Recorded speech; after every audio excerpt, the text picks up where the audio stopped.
All right, let's dive into Hermann Hesse's incredible, landmark 1927 novel, Steppenwolf. And let me tell you, this is so much more than just a story. It's a deep, deep journey into the absolute war that can rage inside a single person. And really, this one idea, it's the whole heart of the novel. The main character here isn't fighting the world, he isn't fighting society. Nope, he's at war with himself. We're basically stepping right onto the battlefield inside his head. So, let's meet this guy, Harry Haller. Picture this, he's a middle-aged intellectual, a man who loves high culture and deep thought, but he feels totally, completely out of sync with the world around him. He can't stand the shallow, everyday life he sees, but honestly, he has no idea how to live any other way.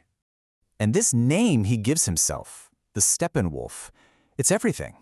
A Steppenwolf is a wolf from the steppes, a wild, lonely creature. And that name just perfectly captures how he feels, trapped between two worlds. There's the sophisticated, civilized mind he's built, and then there's this raw, wild nature he feels is always lurking right under the surface. And this brings us right to the central conflict that pretty much defines Harry's entire life. He is absolutely convinced that his soul is split cleanly and violently into two opposite halves. It's man versus wolf. So on one side, you've got the man. This is his high-minded side, the part that loves culture, Mozart, philosophy, all that spiritual stuff. But then, on the other side, you have the wolf. And that's all about raw instinct, this deep desire for absolute freedom and the loneliness of the wild.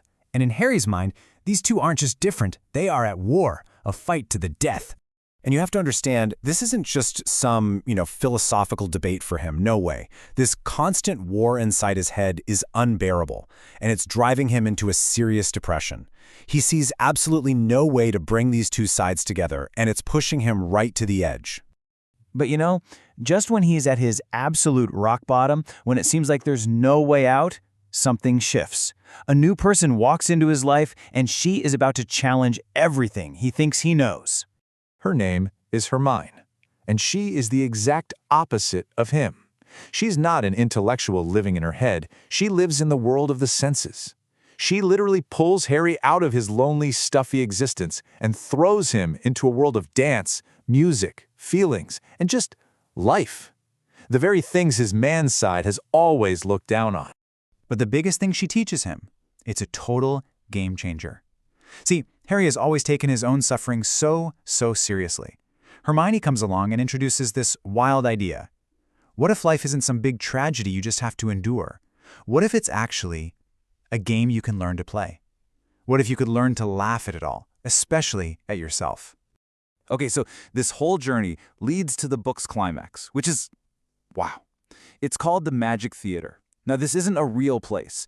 Think of it like a wild, surreal trip deep into his own mind, a place where the normal rules of reality just don't apply. And it's in this bizarre place that he finally has to face the question that's been destroying him his whole life. Is he really just two things? Is he really just this simple division of man and wolf?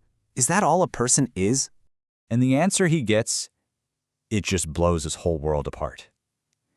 It's a resounding no. He isn't two parts, he contains countless parts. He's a saint and a sinner, an artist and a madman, a child and an old man. He isn't a simple equation, he's a multitude. And in that chaos, he doesn't find failure, he finds freedom. And this is the big takeaway, right here. His suffering never came from the fact that he had different parts. It came from the rigid, simplistic story he was telling himself about it. His pain came from trying to cram this huge, messy, beautiful soul into two tiny, warring boxes. So once he gets this, the war is just over. It's not that he won, it's that the fight itself was based on a lie from the very start. Now, with all the pieces of his personality laid out in front of him, he can finally learn to play the game. So what do we take away from all this? Well, first off, it's pretty clear. When you reject parts of yourself, you're just starting a war you can't win. Second, being smart without having any joy, that just leads to a cold, lonely life. We learn that the point isn't to solve the paradox of being human, but to learn to live with it. And maybe the most surprising lesson? Laughter. Learning to laugh at the absurdity of it all, that's real freedom. True salvation, as Hesse shows us, isn't about becoming one perfect thing, but about having the courage to embrace all the things you are. And that's really the heart of Steppenwolf, isn't it? The biggest battle you'll ever fight isn't out there in the world. It's against that rigid, tiny idea you have of who you're supposed to be. The real victory is breaking free and embracing the magnificent, chaotic, beautiful complexity of who you actually are. So I'll leave you with the same question the book leaves us with. Harry Haller had his man and his wolf. So, what about you? Which parts of your own multitude have you decided don't belong and have locked away?